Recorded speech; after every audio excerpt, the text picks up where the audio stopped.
if you're an introvert and you're somebody who's not very popular and you've never been, that doesn't mean that you can't be successful in a business or industry that requires that the successful people have that. From a homeowner point of view, when you're looking at increasing the value of your home while decreasing your monthly expenditure, solar is one of the only investments that can literally do that.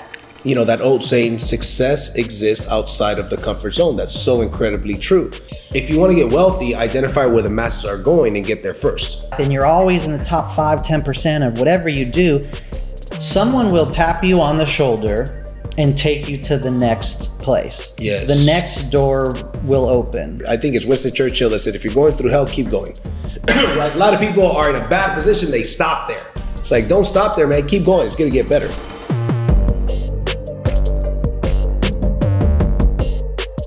Hello, everybody. Welcome to the Driven Not Given podcast. And man, I got one of my mentors here today. So I always have treats for you guys because I always got just absolute studs and winners in life. But this guy is my mentor in the solar industry. How about that, right? And as you guys know, we've been crushing it in the solar industry. I only met this guy 2.5 years ago, but we've become very, very good friends. I learned a ton from him. He's an absolute stud. And I firmly believe that we attract people that are like us, right? At least in some areas. And well, this guy's definitely a winner. So he's one of the top solar reps in the country, probably one of the top solar reps in the world, right? He's making money like a hitman, right? He's making a killing, right? So help me introduce and welcome Mr. Jonathan Brunasso. How you doing, bro? JC, thank you so much for having me on the show. I'm doing great. Excited to talk with you today. Definitely. Thank you, brother. Thank you, man. Thank you for coming on. It's been a long time coming, huh? It has. You know, I've been watching you on Spotify, at the gym, listening to your podcast, thinking to myself, man, when can I get on JC Rangel's show? Come on, man. That invitation was done over a year ago, but we're both busy guys and whatnot. But I'm glad you're finally here, bro. Definitely. Thank you. Yeah, man. So, JB, I've got a lot to talk to you about. You're a very interesting guy, and that's why some of the questions that I have for you I'm very excited about. But before we dive into the meat and potatoes of this, I want to get an idea for what shaped who you are today. So tell me a little bit about your growing up and whatnot, and we'll start there. Yeah, definitely. You know, I think it's important to say that my parents were both middle income, like normal family. Didn't come from a lot of wealth. My mom's dad actually migrated here from Mexico. My dad's parents are from Italy. And they really instilled a hardworking middle-class values. Like my mom's dad was a police officer and he was in the HVAC industry. My dad's father was in manufacturing. And I think they just really instilled those hardworking values, right? Things didn't come easy for them. And I think my dad was 10 out of 11 kids. Wow. So he didn't get much attention. And my mom as well, a lot of kids. So I think that I'm very fortunate to have my parents. They brought to the table what they wanted that they didn't have, right? Like they didn't get sports. They didn't get Boy Scouts. Right. They didn't get a ton of attention. And they had us at a very early age. And private Catholic school, thankfully, was very near and dear and important to them.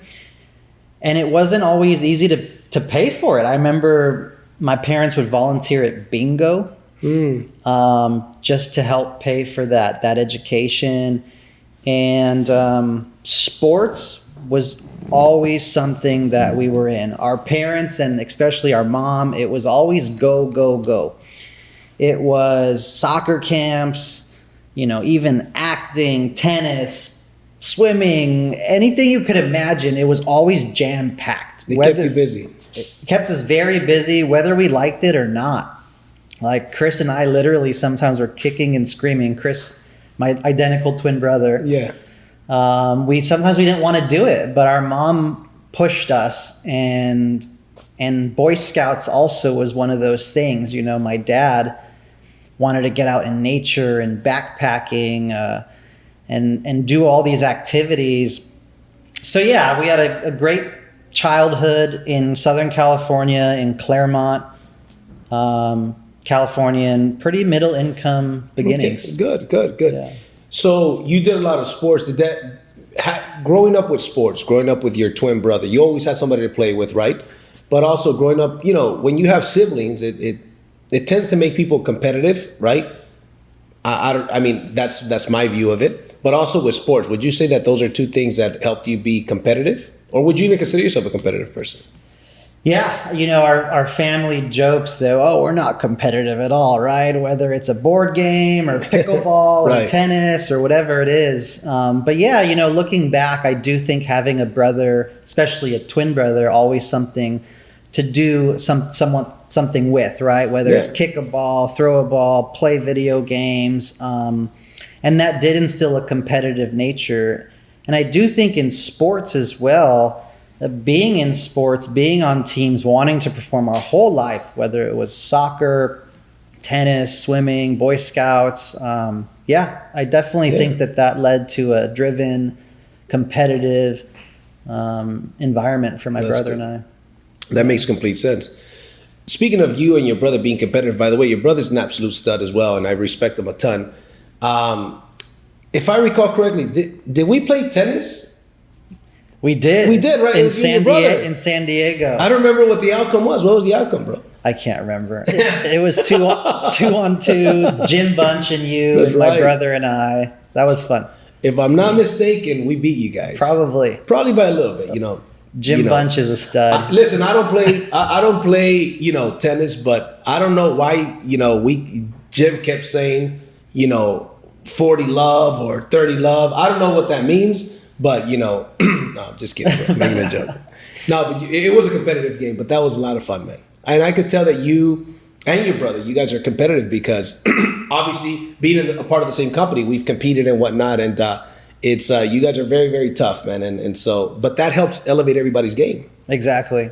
Yeah. So what about in high school? Take me back to the high school days. Who were you in high school? Were you the jock? Were you the popular guy, the guy that's not popular, the loner? What's the situation? It might be hard for you to believe, but Chris and I were nerdy, man. Like, we were quiet. We were kind of introverted. We had each other. Back then, video games were becoming popular. We would play video games.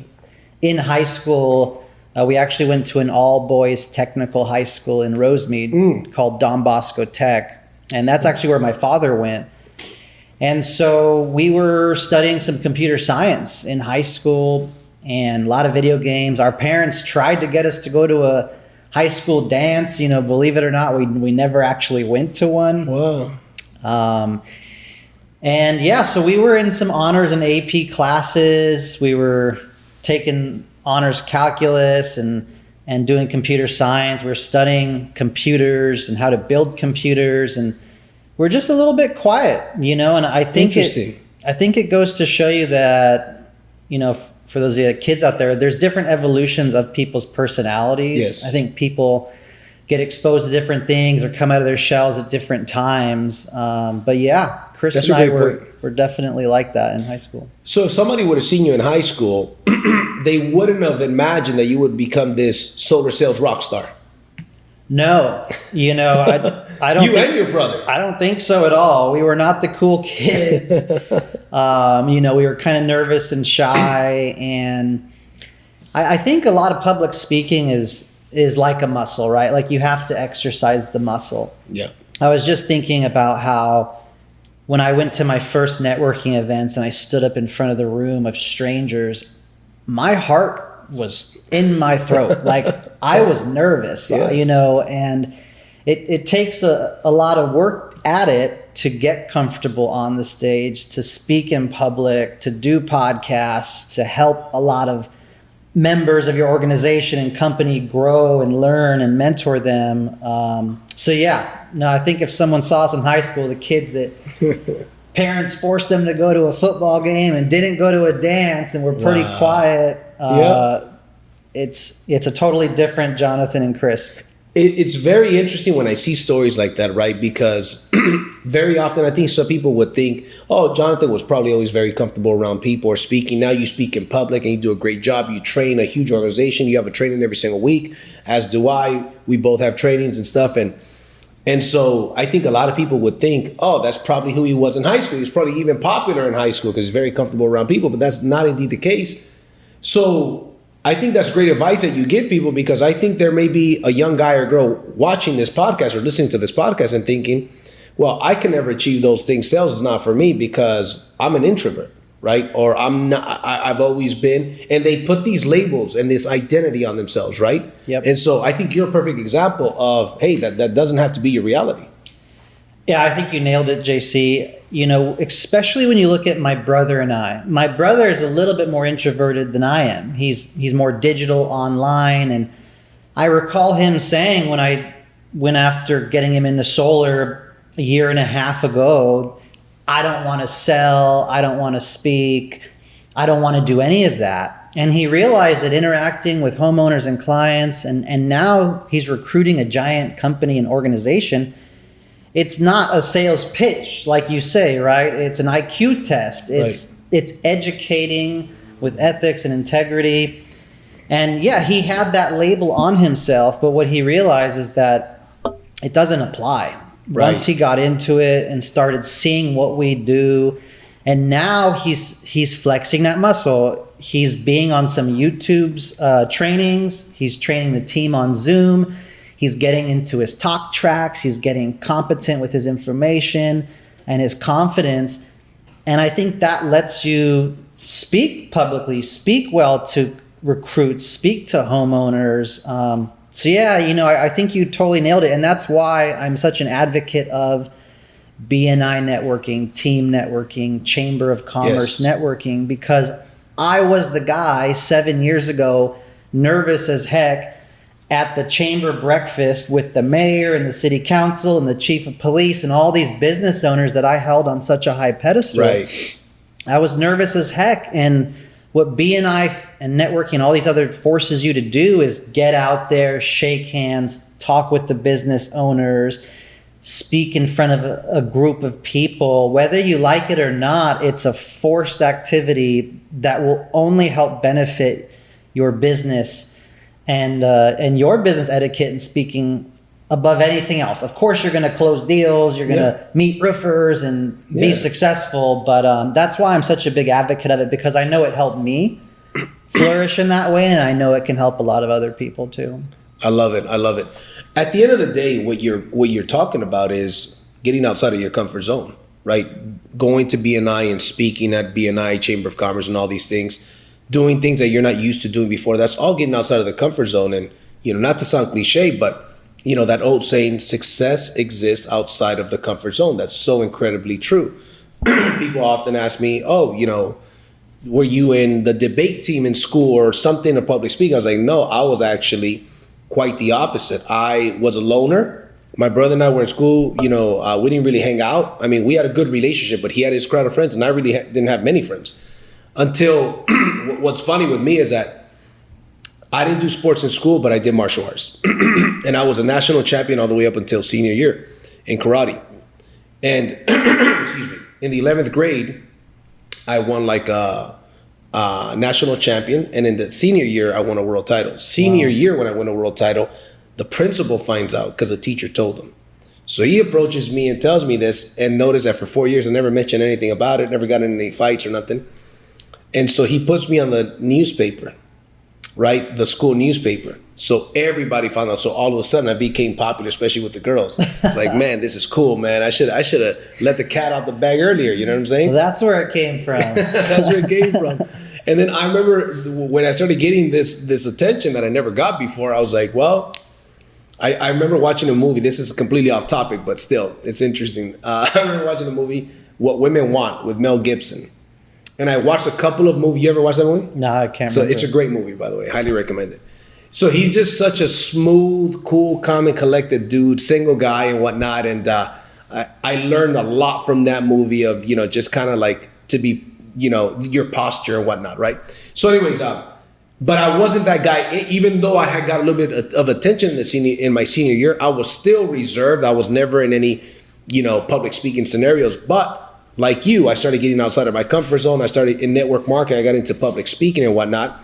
And I think, so we touched on two things that are very important.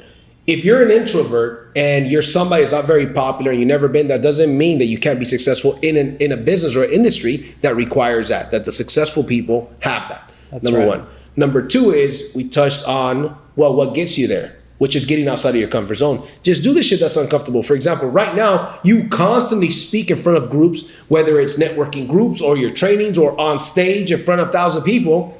Well, guess what? I bet you're not as nervous as you were in the beginning, yes? Not at all. Nope, not even a year or two ago. We were on stage at the 360 virtual headquarters, Right. and I was nervous. Yes, I remember. And got my lines out and said thank you. But yes, totally different now for Yep. sure. I mean, you don't get good at something that you don't do. So if you do these things, anything is a learned skill. Public speaking is a learned skill. Just communication skills in general, I think, are probably the number one most important skill could develop in business, communication skills. Right. Yeah. The growth occurs in the uncomfort, right? Like Right. when you're uncomfortable, when I forced myself to knock on doors around my installations when I started my business, when I forced myself to go to the chamber, the BNI events, or for the very first time at Sunrun, they wanted me to teach on how I got so many referrals, right? Yeah. It's just trying whatever sticks, and the growth definitely occurs in those areas. So you should just try and do whatever you can. And I think eventually, probably JC, you could say that after a while, you kind of crave that uncomfort or that pain, right? Like Joe Rogan says, you go to the gym every day, and in the beginning, there's this phrase in some of my communities, we call it "embrace the suck." Yes. When you start a hike, that first mile or two uphill, your shins are hurting, your ankles are hurting, it sucks. Yes. But then you get halfway through and the view, and you get closer to the top, and you get that second win. But if you embrace the suck in the beginning, that Joe Rogan references, when people start to go to the gym, it hurts, it's painful, and they just stay in their comfort. Right. And if they stay in their comfort, they never grow. They never expand. They never become more successful. And once you exercise so much, like you do all the time, we know that correlates to feeling good. Right. If we don't get to the gym or we don't exercise, like we're not going to feel good for that day. Our mind's not going to be as clear. Maybe you won't show up as well with your family. Right. So yeah, that uncomfort, embracing the suck, I just can't explain or express, how important and valuable those tools have been for me these last few years, and my business has exploded. That's powerful, man. You just talked right now for about a minute or two. In that minute or two, there was so much wisdom in something so simple, right? Embrace the suck. It's not going to last forever. I think it's Winston Churchill that said, if you're going through hell, keep going. Right? A lot of people are in a bad position. They stop there. It's like, don't stop there, man. Keep going. It's going to get better. Right. So here's one thing that's very interesting about you and your brother, as a matter of fact. You guys both have MBAs, is that right?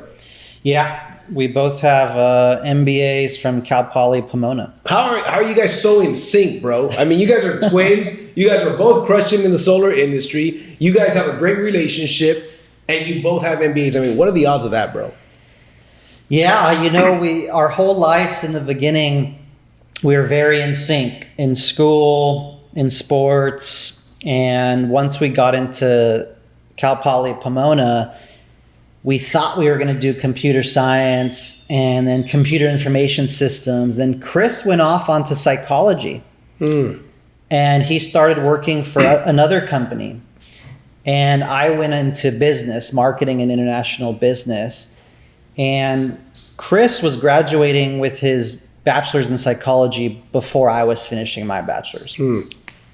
School and college 20 years ago was never an option in our family. It was something you were going to do. Right. My parents said, if you guys want to go to UC Irvine, we can't afford to take both of you there. You'll have to do some student loans. If you want to go to Cal Poly Pomona, Polytechnic, Cal State University, we'll cover that. So we went to Cal Poly Pomona. Nice. And as soon as Chris was graduating with his bachelor's, he immediately started his master's. We talked about it, like we looked up to that. We wanted the paper or the title, I think, was the motivation, but he started it instantly. Wow. So when it came time for me to graduate, there can't be one twin with an MBA. There has to be two twins with an MBA. Yeah, so that motivation and kind of that competition, you know, I can't let him be the only twin with an MBA. Like, I want to pursue graduate school. I want to pursue a little higher education. I want to get that title. I want that paper, so that, you know, the thinking back then was when I do apply for the job or the employer or the promotion, that would give me a little bit of a leg up. For sure. Makes sense. So interesting, man, that both of you guys went in that direction. And there's a competitive nature again, right? Can't be one twin. You know what I mean? Got to follow suit. So absolutely. And you know what? That's also a testament to your parents, bro. Your parents did a great job. You know, weren't you guys in Boy Scouts or something? Yes. Yeah, Boy Scouts. Chris and I actually achieved a rank called Eagle Scout. So it's the highest ranking in Boy Scouts that you can achieve. A lot of presidents are Eagle Scouts, believe it or not. Wow. Some executives and CEOs are Eagle Scouts. And, you know, kind of everything we're talking about, I think that Boy Scouts at an early age, it makes you go out of that comfort zone, right? It makes you learn values and campfires and overnight backpacking trips. We hiked the Sierras. We hiked Mount Whitney. We did shotgun shooting, archery, canoes, kayaking. I mean, we did it all. Rock climbing, so many activities. And the values that they instill in Boy Scouts, like the motto is be prepared. That's good. You know, the Boy Scout law, I still remember it. Trustworthy, loyal, helpful, friendly, courteous, kind, obedient, cheerful, thrifty, brave, clean, and reverent. Wow. Like these things stick with you, you know, and one of the values was take more out of the mountains, out of the hike, like trash. Yeah. Take more out than you brought in. That's awesome. And that one always stayed with me, right? Like always tidying up, being respectful of nature and people's property and all that type of stuff. Sure. So yeah, Boy Scouts and becoming Eagle Scouts, you have to get Eagle Scout before you turn 18 years old. That was great. I think it really, really instilled a lot of values and activities and always pushing the envelope in our childhood and our upbringing, for sure. That's awesome. That's very interesting. I never considered Boy Scouts I think where I grew up, there was no Boy Scouts, to be honest. I never really heard growing up Boy Scouts, right? But now that you're saying this, I have two sons, right? Maximus is 8, Alexander's 1. I'm thinking, well, shoot, Boy Scouts may be a good option for him because I never knew much about Boy Scouts, bro. Yeah, you should look into it. I know it's changed. I think there's maybe co-ed groups. It's a little bit different nowadays, but yeah, all the activities and everything you can do with that community, definitely something to look into. It's a lot of work, parent involvement. Again, thanks to my parents, you know, I owe them so much for giving us everything they could possibly fit into our childhood. That's cool, man. Everything that they wanted or didn't get, like they truly gave to us. So that Boy Scouts is one of those. That's awesome, man. That's awesome. Switching gears a little bit, bro.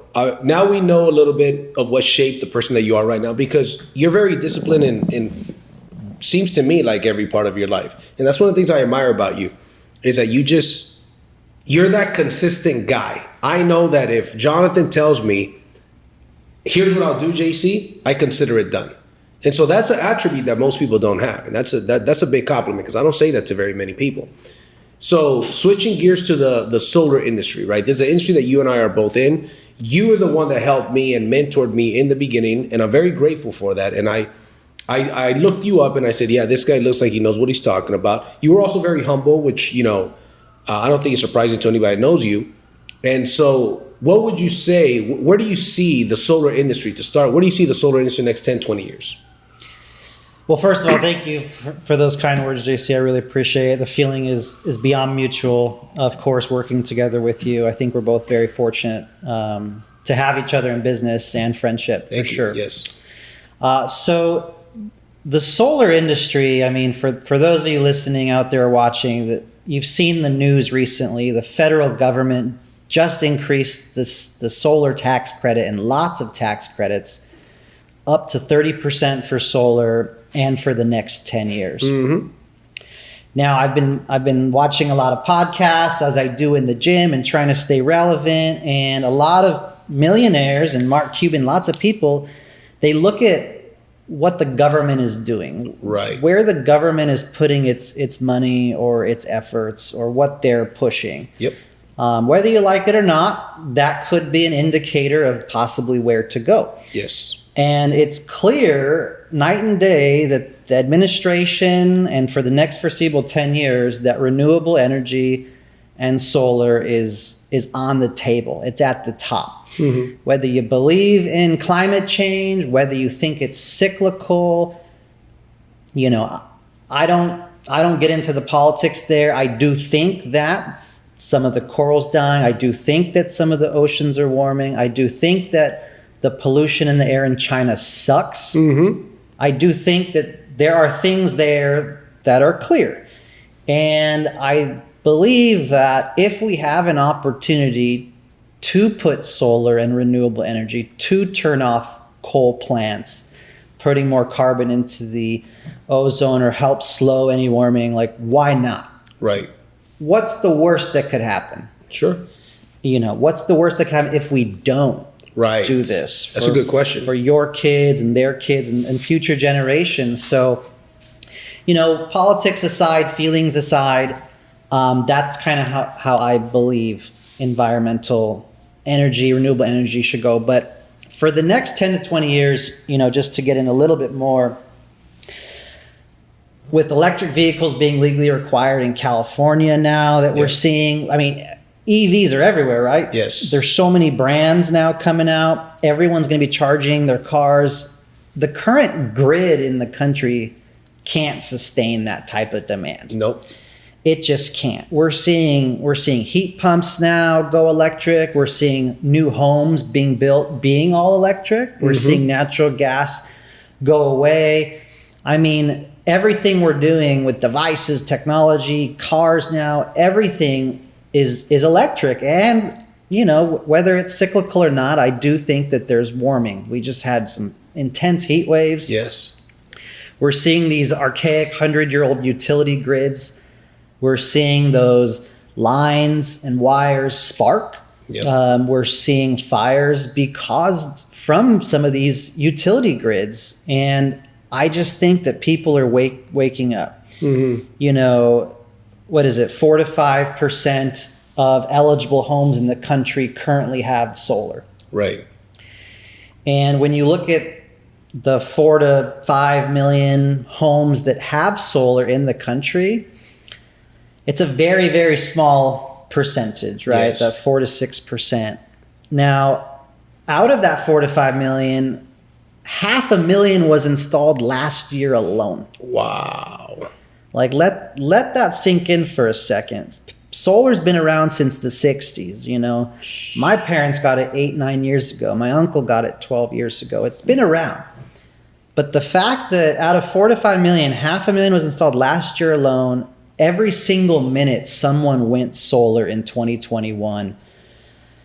I mean, the writing's on the wall. I just think the growth and the exponential growth that we're going to see in these next 5 to 10 years, it's going to be no different than, you know, like the cell phone industry when smartphones first came out, and just different industries when they started to take off. So I do see the home envelope, the HVAC, the electric car, the heating, cooling.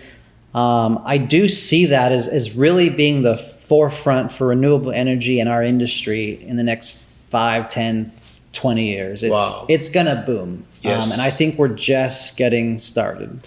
You know, I learned a long time ago that major industries, kind of like we're talking about right now, go through 3 major stages. They go through ridicule, opposed, and then they serve as self-evident. And I think we already went through the ridicule stage. I think it still gets ridiculed a little bit, not like it used to in the past, especially probably when you got started. But now there's so much evidence. There's so many customers. Are there bad stories? Of course there is. Just like there's bad stories with people that bought real estate, right? And so, for example, my mom bought real estate in 2006. She lost the house by 2008 because of the market crash. Does that mean that because of that bad story, you should not buy real estate? No, of course not. That'd be silly to say, right? But same thing with cell phones. When cell phones barely came out, people say, hey, man, those things are, in the 90s, early 90s. we were kids, right? But in the early 90s, people said, hey, those things are too expensive. Only doctors and, drug dealers have those things. They used to charge $5 a minute or whatever the case is. Well, yes. So that's when it was ridiculed, right? So, but eventually, now obviously it's self-evident. Everybody has a cell phone. I mean, who doesn't have a cell phone, right? Well, the same thing is going to happen with solar panels. Eventually, it's going to be like, you don't have solar yet? That doesn't make any sense. And I personally am of the belief that that's why I'm in this business.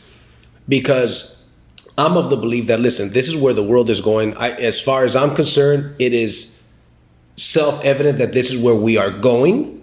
I think it's inevitable. And if that is where the world is going, I often mention a quote of a billionaire that says, if you want to get wealthy, identify where the masses are going and get there first, right? Well, if the masses are going renewable energy, they're going to get electric vehicles. Those electric vehicles are not going to be charged with their utility company.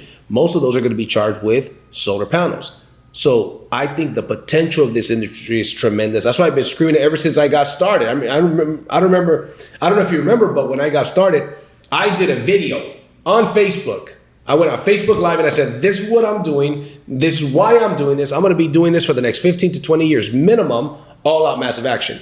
So I appreciate your input. What is the input from a customer point of view, right? So I would like to hear your input. I often talk about this, but I want to hear your words from a customer point of view, why solar makes sense.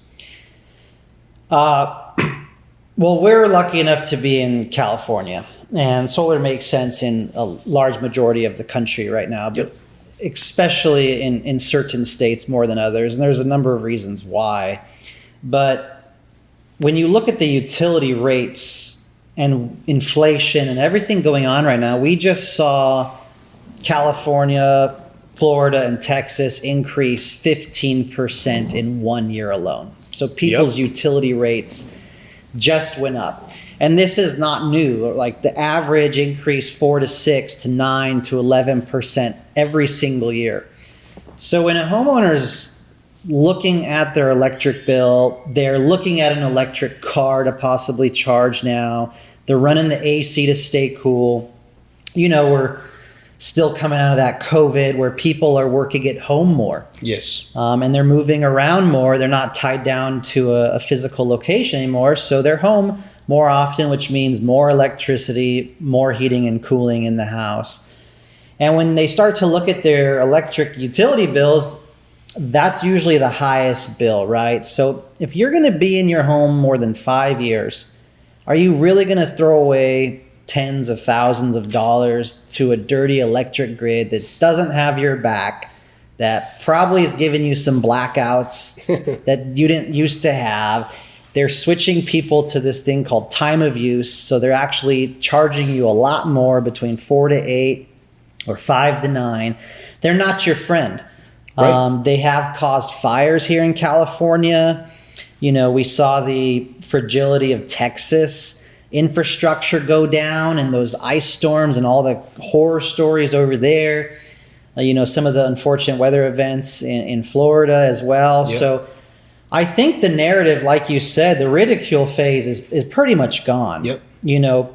People aren't afraid to put solar on the front of the house anymore because half their neighbors already have it in some communities.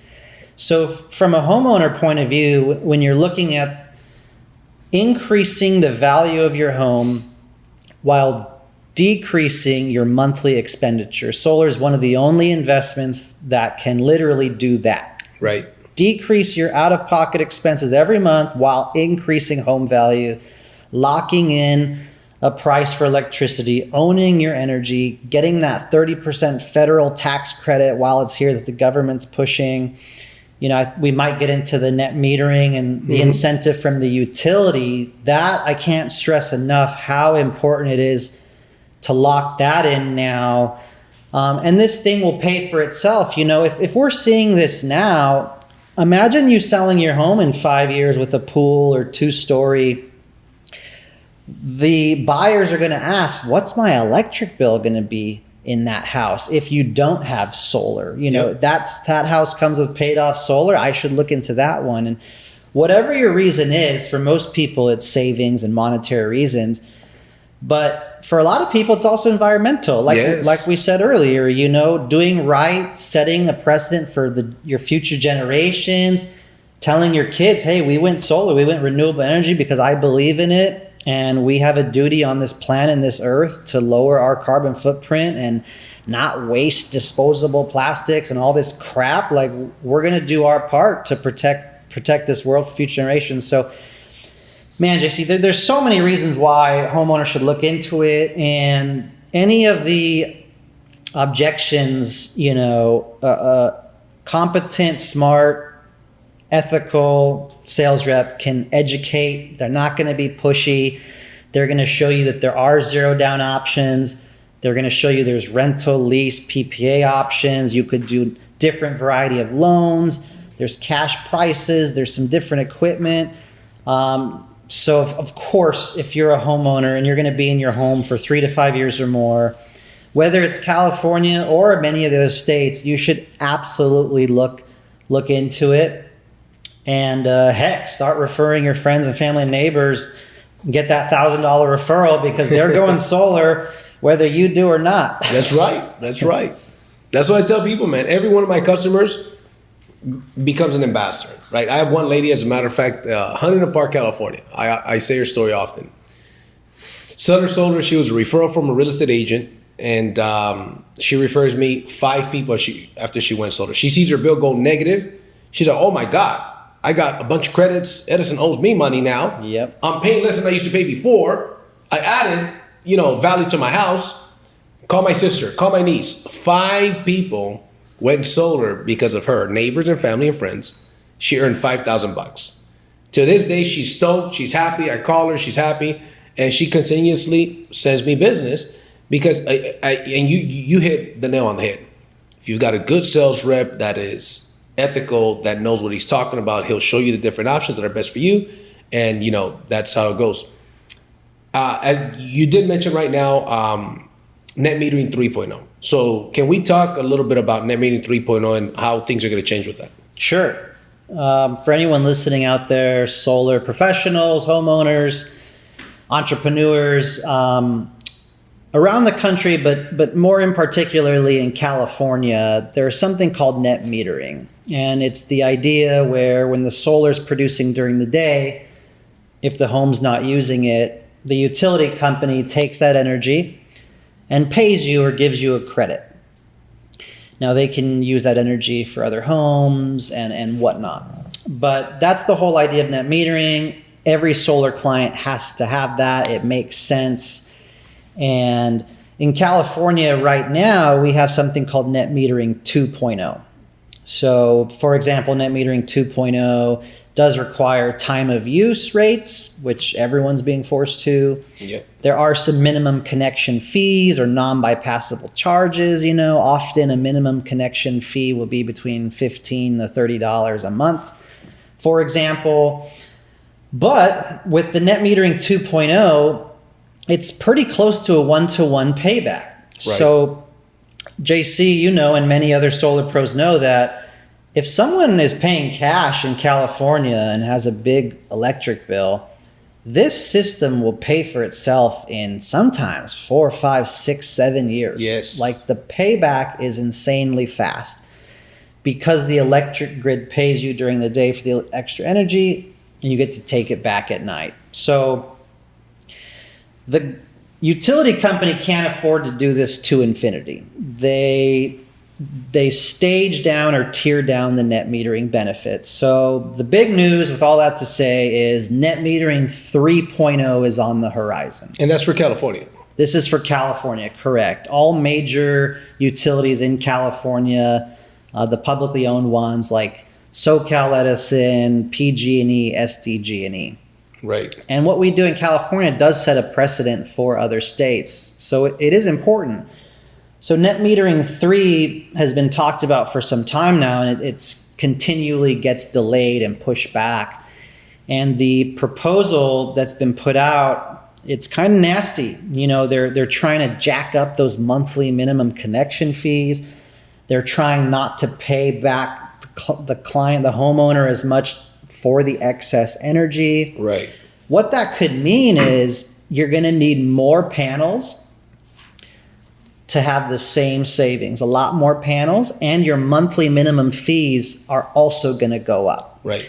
So an easy way to understand that is right now, if a solar system cash pays for itself in 5 to 6 years, my guess is that it may be 8 to 10 years, worst case, probably not that bad. Right. But I just want to put it in perspective that, yes, you'll need some more solar panels, so it's going to cost you a little bit more. Your monthly fees are going to be a little bit higher. Right.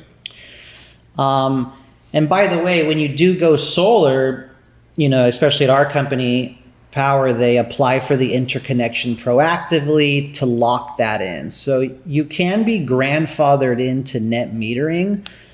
The current guidance is 20 years. They will honor that payback and those credits and those monthly minimum connection fees.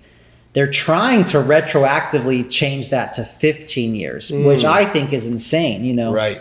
Say my parents went solar 8 years ago and they expect for the next 12 more years to have those benefits. And then, the CPUC here in California says, retroactively 15 years. I think there would be some lawsuits. Yes, big time. Like we saw in Nevada about 4 to 5, 6 years ago.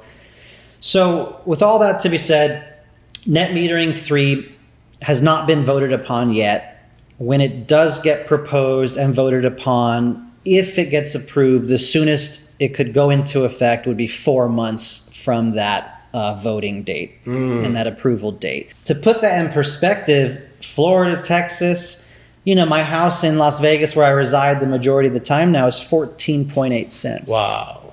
And here in Southern California, it's 33 to 36 cents. Yes. So I'm very positive of California net metering. I do believe that net metering should be tiered down slowly. Not as aggressive as they're proposing. I do believe that the utilities can't afford to do this forever, so they do need to tier down the incentives like Las Vegas is doing. In Las Vegas, they have a 75% buyback with NV Energy. So they have tiers. Yes. So I'm going to give them some credit and say there should be some tiers to do it, but it should not be as aggressive. I still think in California, solar will make sense. Will the 100%. payoff be longer? Will it be closer to the rest of the country? Yes. Will it still make a ton of sense? Of course, So I'm positive on it. We're all fighting. You can support, you can sign and email the governor. You can do all these things, go to these rallies. We do need to fight and set the precedent because as we said earlier, I think that 3, 4, and 5 homes should have solar in our lifetime, and we need to do everything possible to make that happen. I love it.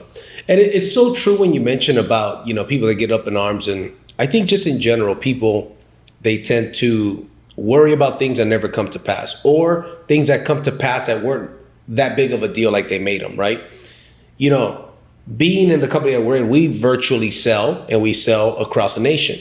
Sometimes I'm selling deals in another state and it's just a bill swap.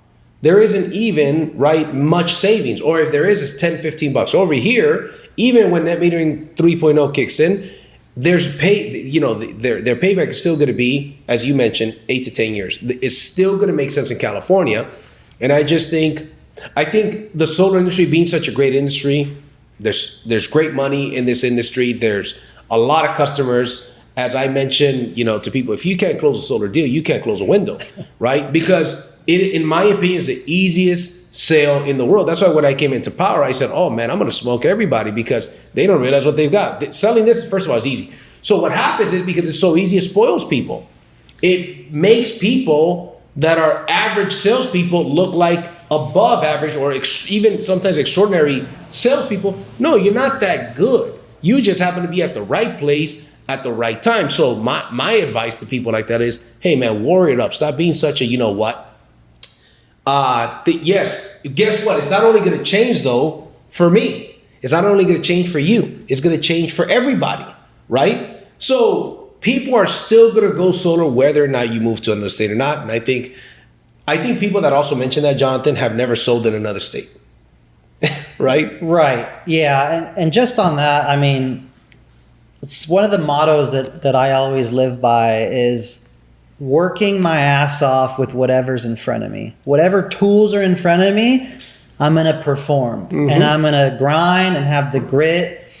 And I'm going to shift, right? Business has a lot of change, but whatever's in front of me, I'm going to do really well. And someone really wise once told me, like, if that's how you live your life and you're always in the top 5-10% of whatever you do, someone will tap you on the shoulder and take you to the next place. Yes. The next door will open. You know, when I was fired at Verizon Wireless, I won't get into why, but you know, there was a promotion and I was ambitious salesperson, but I was fired. I didn't know the door that was going to open was another ex-Verizon Wireless person saying, hey, you should check out this Solar City company. Interesting. Right? And at the same time, I was interested in real estate and I got my real estate license.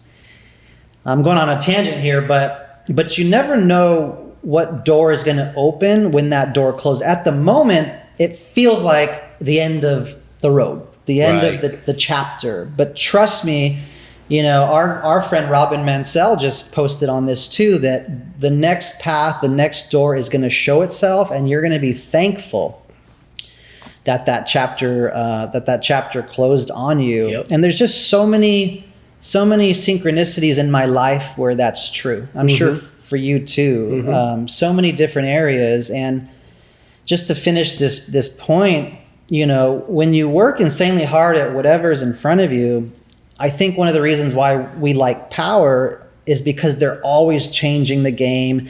They have so many differentiators over the competition, being a platform, being decentralized. We don't know what's going to show itself. We don't know if we're going to be selling EVs, if we're going to be selling roofs standalone, or more batteries, or heat pumps, or artificial turf. We're already selling EV chargers. We're already selling batteries. We're already selling roofs. Like, if you're really good at what you're doing, in the next few years, there will be opportunities that present themselves that we're not even seeing yet. Right. And yeah, so to those people that say, I don't know about California, maybe I should move, I think it's going to be over for solar. It's just short-sighted. Got to change the mindset for sure. You know what I think these people need to do, Jonathan? I think they need to listen to my bulletproof mindset training. That's what these people got to do, man. you know what I'm saying, Jay? If you're watching this, you got to listen to JC Rangel's bulletproof mindset training, man. Share, comment. Yeah, you want to share and comment this podcast right now. Right, because but in fairness, it's true though, right? Going back to Powur, for example, I was just talking to you before we started shooting.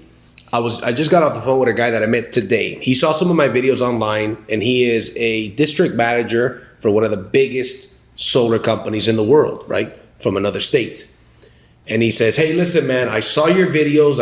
I've been here for a lot of years. I've got nothing to show for it. If I'm here 10 years from now, I might have a couple of stock options, and I still have a job that I'm trading time for money. And I see what you guys are doing. You guys are building multiple 6-figure, 7-figure passive incomes. You guys are building a business within a business in the fast growing company.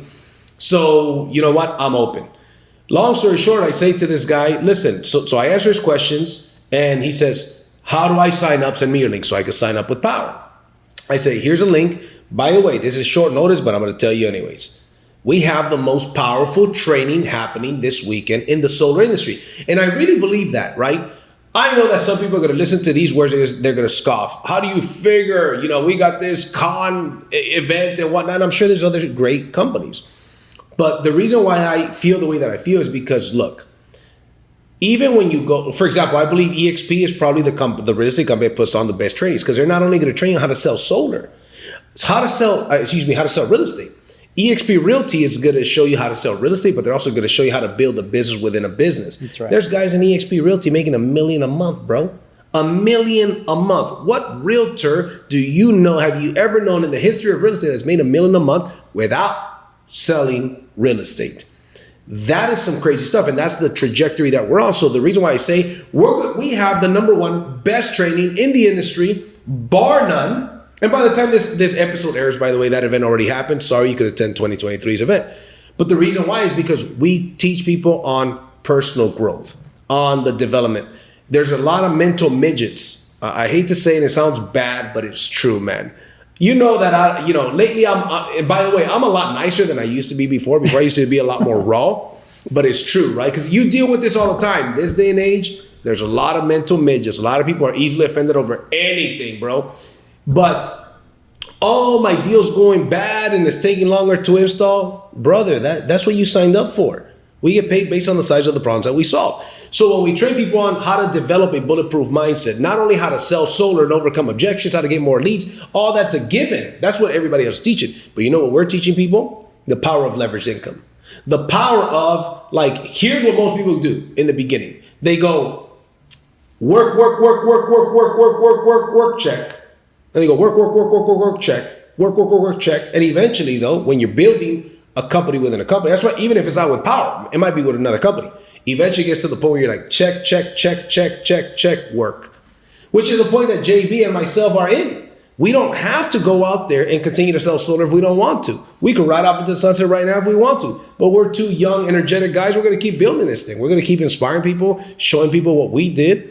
And that is the reason why I say that we have the most powerful event. The lineup that we got for this event, I mean, we've got you, we've got Cynthia, Alvidres, we got Joel, we got Danny Pesci coming on, myself, my mentor Jay. This weekend, 8 hours. And that's one of the things that I would tell people, because there's a lot of salespeople, a lot of solar people watching this episode. You got to work on yourself, man. I think a lot of times what happens is that people, they're making money. Oh, I'm making 100 grand a year. I'm making 200 grand a year, 500 grand a year. Yeah, you're making that much money because you're in an industry that is just explosive. You're in an industry that's on steroids, bro. The industry is not going to be on steroids forever, right? You got to get on steroids, so to speak, yourself with developing your skills, with learning how to network, with learning how to build a company within a company, with learning how to build passive income, because most people's asset is themselves. The problem with yourself is, what if you get injured? What if you get sick? What if something happens to you and you being the number one asset that produces you money makes you no more money? How many assets do you have on your team now, bro? Almost 2,000?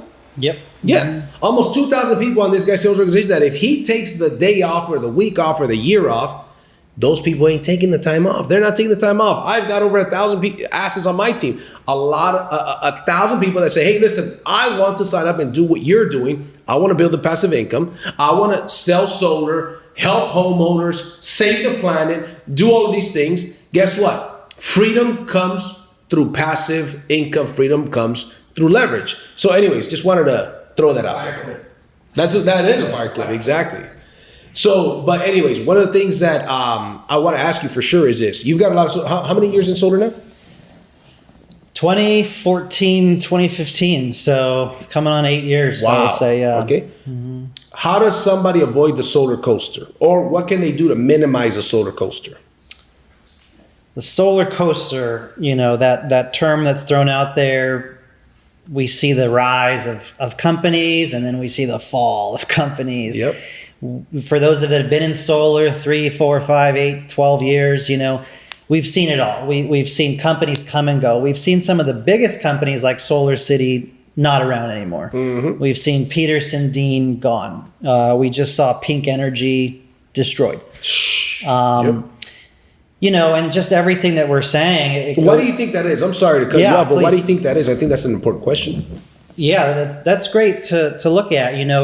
It's so funny right now, JC. What I'm seeing is a lot of nationwide companies or even installers that are in a few states. They're realizing that being an installer in more and more states and more areas does not equate to profits. It more often equates to issues, bankruptcies.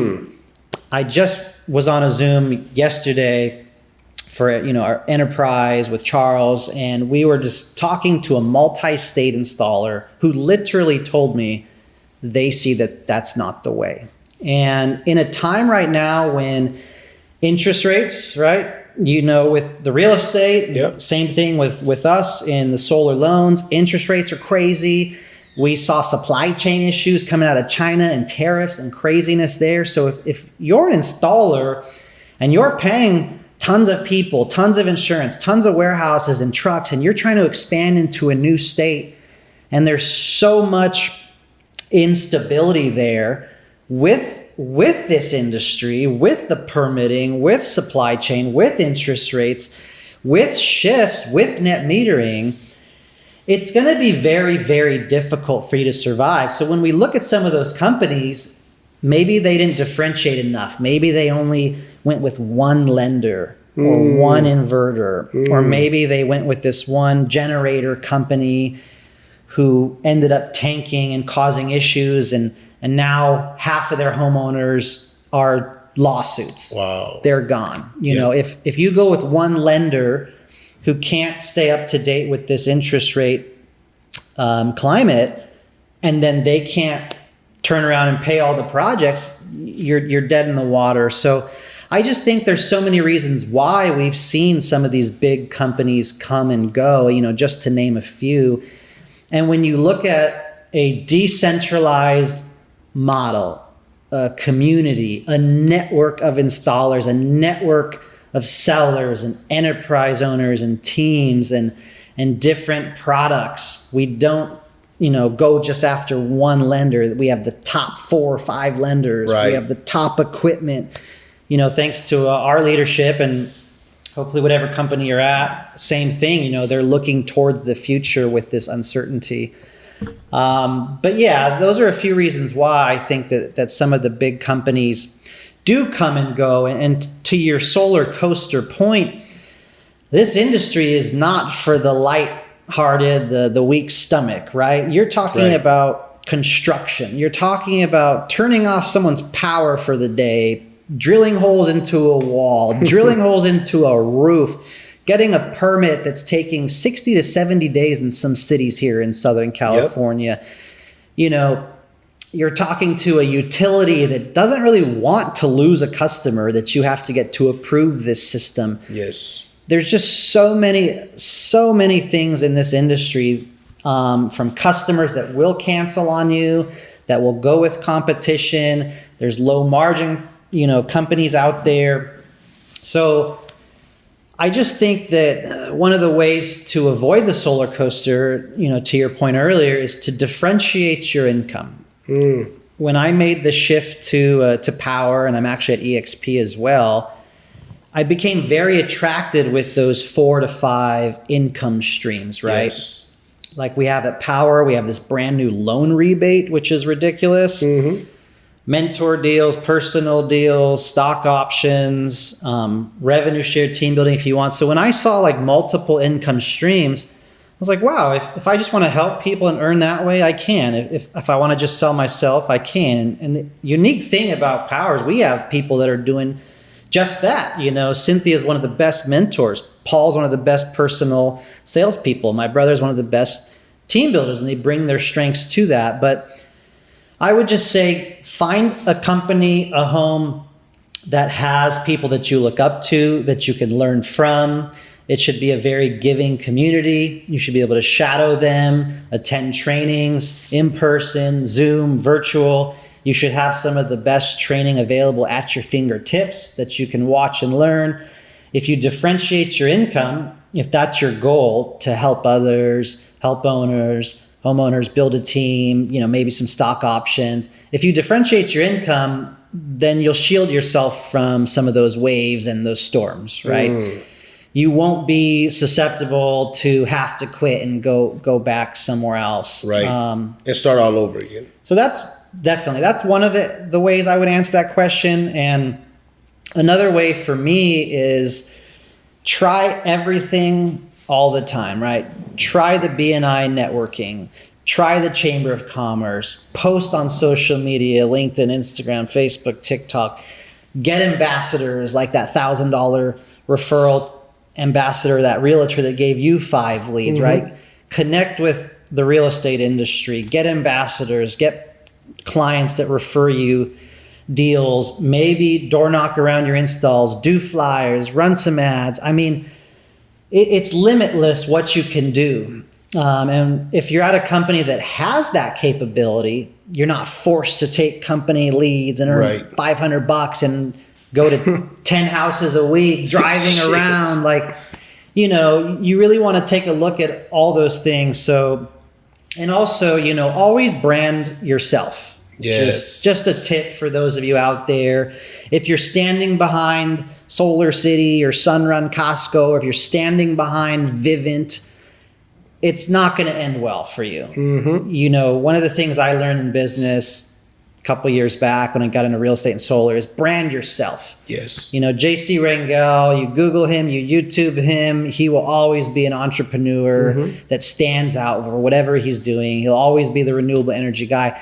It doesn't matter what company he's at. Yep. You know, do I believe Powur is the best and the best for longevity, diversification of income, multiple income streams, and we're going to go IPO and be amazing? Yes. But at the end of the day, like, it's me that I'm branding. So always brand yourself for the solar coaster. Always keep your clients and your database and your tools with you, and choose wisely who you're going to partner with. That's true.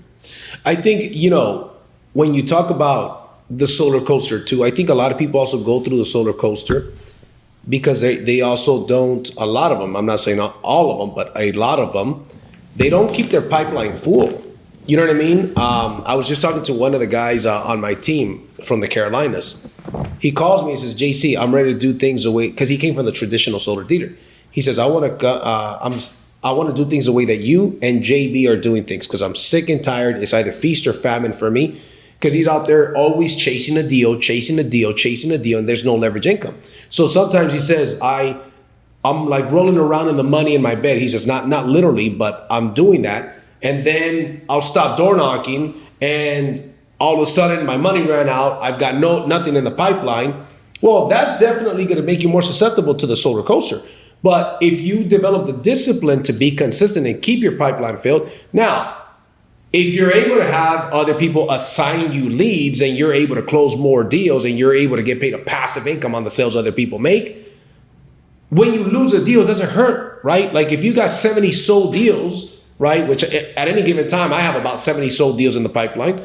If one or two fall, it doesn't hurt me like when I was barely starting. I had a couple deals in the pipeline, right? There's ways to build a business that does that. Now, I would like your take on this as well.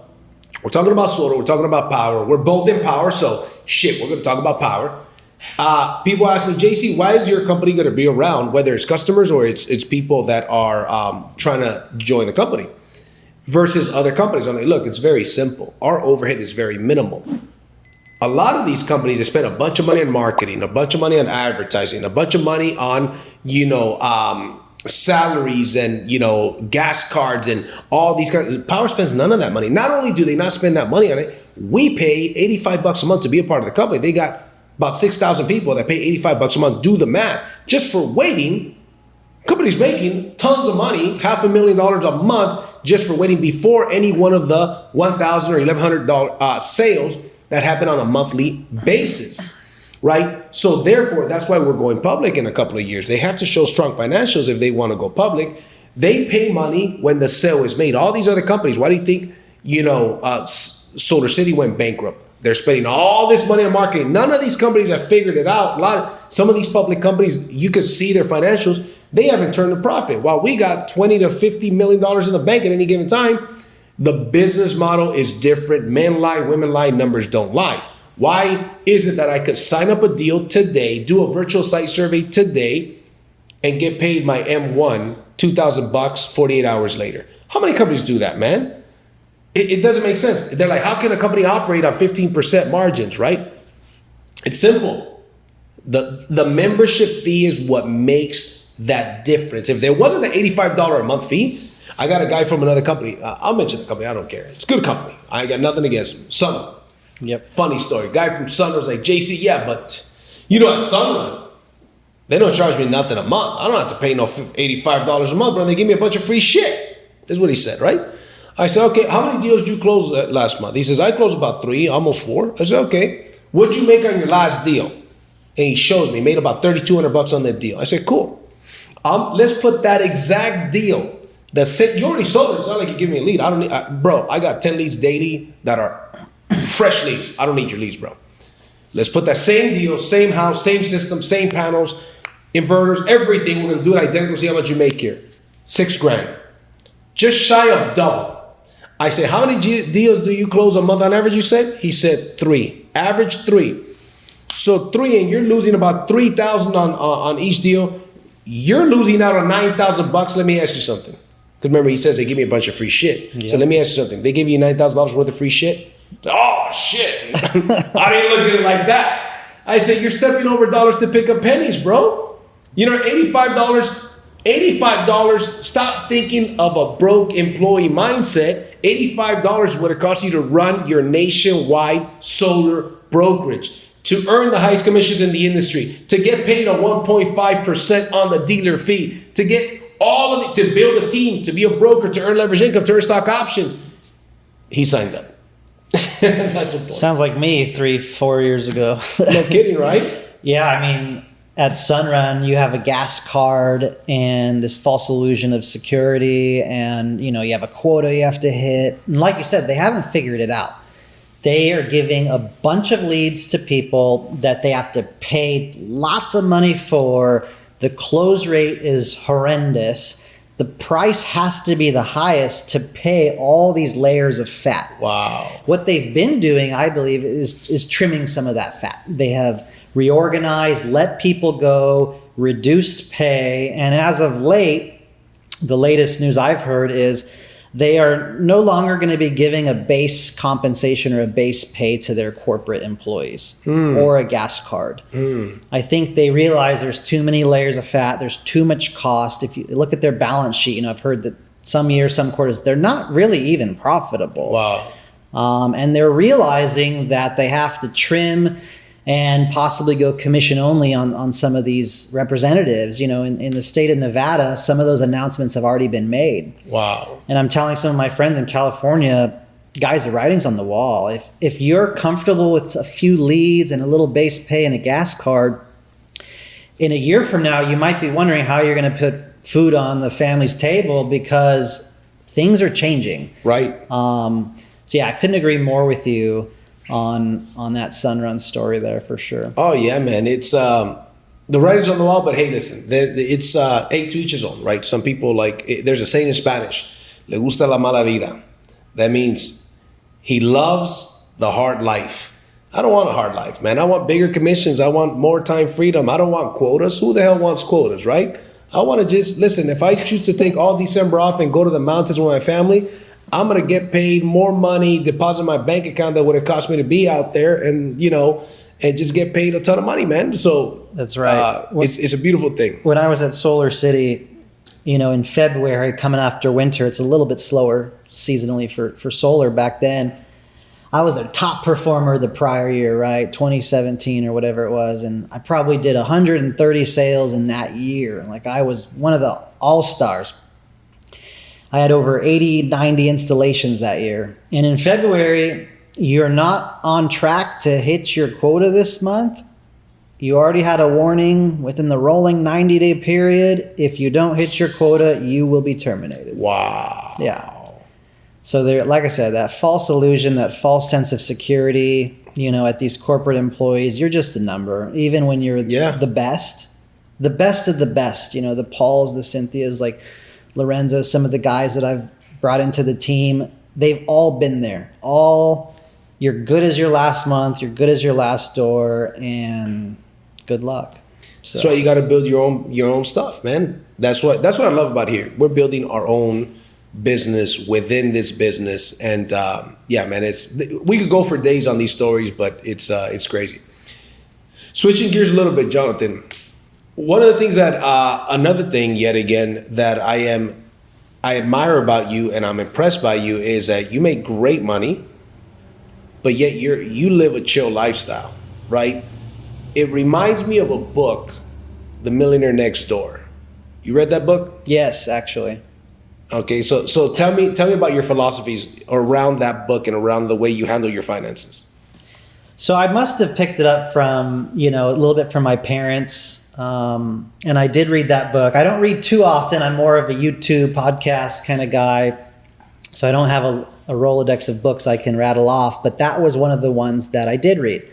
And it did sit with me. And Millionaire Next Door, you know, in my family, some of my dad's brothers, my uncles, they literally are millionaires next door. Like one of my uncles, he owns multiple rental properties, and he was driving a Toyota Camry for the longest time. It wasn't up to date. He's got a conservative house in Laverne, above baseline, not flashy, not showy, and same thing with some of my other uncles. Yeah. I think that was just instilled from our grandparents that came here from other countries, and that hardworking middle class, lots of kids in the family.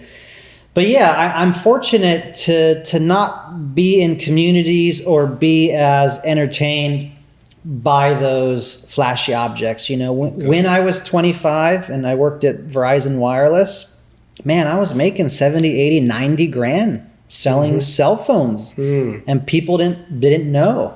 Yeah. And I got my Infinity, which was a big deal for me. And at 25, I did buy my first house in the city of Upland, you know, after the crash for $225,000, and I put 3.5% down. One of the best investments ever.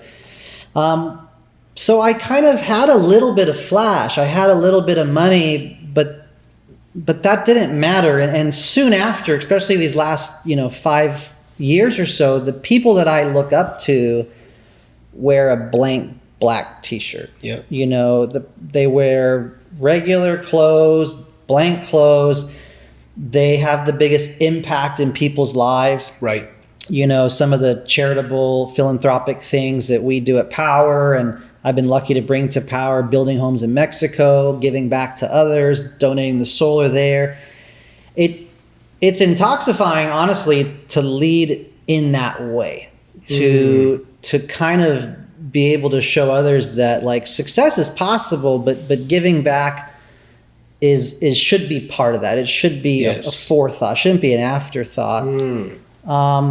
And man, I think thanks to the community, some of the entrepreneurs, people that I look up to, you know, with Giving Business Soul and Prosperity Homes and some of the real estate communities that I'm a part of now, that's at the core of their teachings. And it just doesn't allure me for whatever reason. You know, the bigger the house, I can't even fill the house that I have right now. Right. I love my 2009 Infinity FX. It works perfectly. Yes.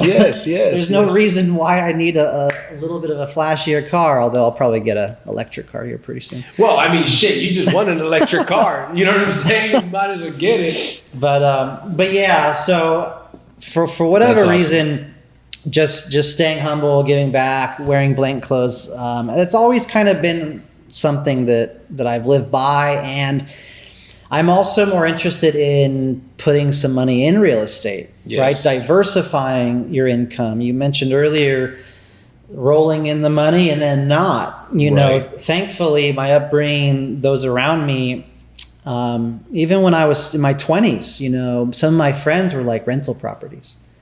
Right? Why don't you rent out your house? We'll go rent 3 rooms in my brother's house, and you can rent out your house, and then we can get another. You can buy another property, and then you get a duplex. You know, multifamily property. And so, at the age of 23, 26, like that's where my head was at with some of my friends. And I wish, you know, back in my 20s, someone tapped me on the shoulder and said, you should look into a duplex, triplex, quadplex, live in one, rent out the other. It's going to be a crappy area. You may not want to be living near Holt in Montclair, die by the 10 free or whatever it is. But who cares? That's not your forever home. You know, a lot of people get caught up on this notion of, oh, I don't want to live there. Like, no, you're making an investment. Went off on a tangent there, but diversifying, that's what I was more attracted to, right? Like more stocks, getting that duplex, not so much something that makes you feel good for a week or two, and then that's fleeting, right? Like the car feels amazing for a few weeks or even 3 months. That growl, that, oh, look at me, but then it's gone. And so, yeah, you know, I don't know the exact reason there, all the variables behind it, but I do think it's the way and the community that I follow, and I just love leading in that way. That's awesome, bro. Yeah. I love it. I love it. Brother, you shared a lot of great information. I'm very grateful to be a friend of yours, to be in business with you. For all I've learned from you, I learned a lot from you, man. How can people connect with you on social media or online?